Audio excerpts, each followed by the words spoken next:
বাংলাদেশের রাজনীতিতে আবারও উত্তরাধিকার ও ভবিষ্যৎ নেতৃত্বের প্রশ্ন নতুন করে সামনে চলে এসেছে।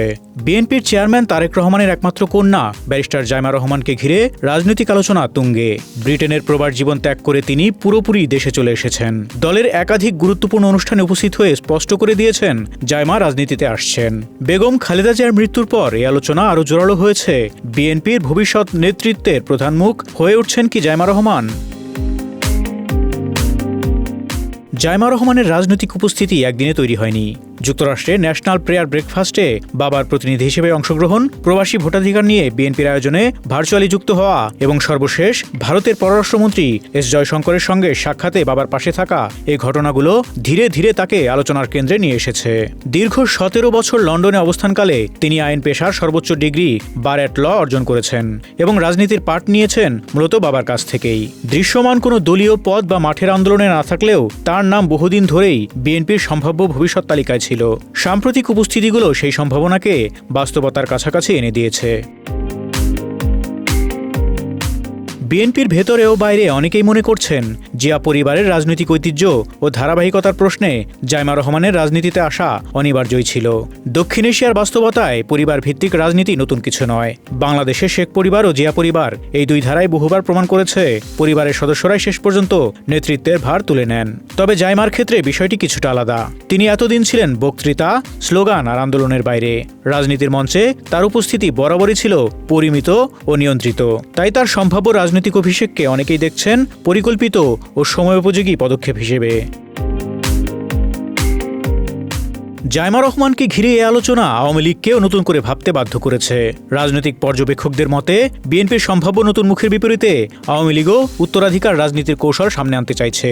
দলটির নীতি নির্ধারকদের ধারণা, নতুন প্রজন্মের কোনো পরিচ্ছন্ন ও বিতর্কমুক্ত মুখ সামনে আনতে পারলে দীর্ঘদিনের রাজনৈতিক ক্লান্তি কাটিয়ে দলটি আবার আলোচনায় ফিরতে পারবে। এই ভাবনায় শেখ হাসিনার সন্তান সজীব ওয়াজেদ জয় ও সাইমা ওয়াজেদ পুতুলের নাম যেমন আলোচনায় আছে, তেমনি এর চেয়েও নীরব কিন্তু তাৎপর্যপূর্ণ একটি নাম উঠে আসছে। তিনি সৈয়দা রিমা ইসলাম। সৈয়দা রিমা ইসলাম আওয়ামী লীগের সাধারণ সম্পাদক ও জনপ্রশাসন মন্ত্রী প্রয়াত সৈয়দ আশরাফুল ইসলামের কন্যা। রাজনীতির সঙ্গে তার সরাসরি কোনো সম্পৃক্ততা নেই বললেই চলে। তিনি সামাজিক যোগাযোগ মাধ্যমে পরিচিত নন। টেলিভিশনে নেই কোনো সাক্ষাৎকার, এমনকি গণমাধ্যমেও তাকে খুব কমই দেখা গেছে। অথচ তার পরিচয়ের শিকড় বাংলাদেশের ইতিহাসের গভীরে। তিনি জাতীয় চার নেতার অন্যতম ও বাংলাদেশের প্রথম অস্থায়ী রাষ্ট্রপতি সৈয়দ নজরুল ইসলামের দৌহিত্রী। জন্ম লন্ডনে, বেড়ে ওঠাও সেখানেই। বর্তমানে তিনি যুক্তরাজ্যের HSBC ব্যাংকে একজন পেশাদার ব্যাংকার হিসেবে কর্মরত। আওয়ামী লীগ ক্ষমতায় থাকা অবস্থায় দলটির নেতৃবৃন্দের সন্তানদের বিরুদ্ধে দুর্নীতি, অবৈধ সম্পদ বা ক্ষমতার অপব্যবহারের অভিযোগ উঠেছে। তখন সৈয়দ আশরাফুলের কন্যা একেবারেই ব্যতিক্রম। জানা যায় রিমা ইসলামের নামে নেই কোনো বিপুল সম্পদ, নেই রাজনৈতিক প্রভাব খাটিয়ে অর্জিত বাড়ি বা ব্যবসা। বরং মায়ের চিকিৎসার খরচ জোগাতে গুলশানে উত্তরাধিকার সূত্রে পাওয়া বাড়ি বিক্রি করতে হয়েছিল পরিবারকে। এক পর্যায়ে অর্থ সংকটে চিকিৎসার জন্য জার্মানিতে যাওয়ার বিমানের টিকিট পর্যন্ত পেছাতে হয়েছিল। এসব ঘটনায় তাকে আলাদা করে তুলে ধরেছে রাজনীতির প্রচলিত চিত্র থেকে। সৈয়দ আশরাফুল ইসলাম সরকারি প্লট নেননি শুল্কমুক্ত গাড়ির সুবিধা।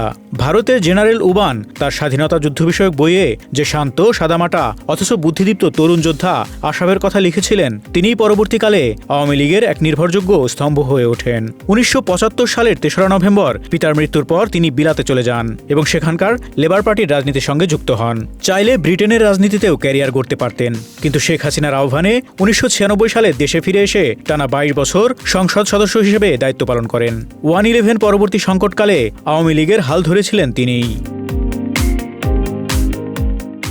বাবার মৃত্যুর পর কিশোরগঞ্জের শোলাকিয়া মাঠের উপর দিয়ে হেলিকপ্টারে করে শেষবারের মতো জনসমুদ্র দেখতে গিয়ে রিমা ইসলাম যেন প্রথম উপলব্ধি করেছিলেন রাজনীতি মানুষকে ভালোবাসার কোন জায়গায় নিয়ে যেতে পারে।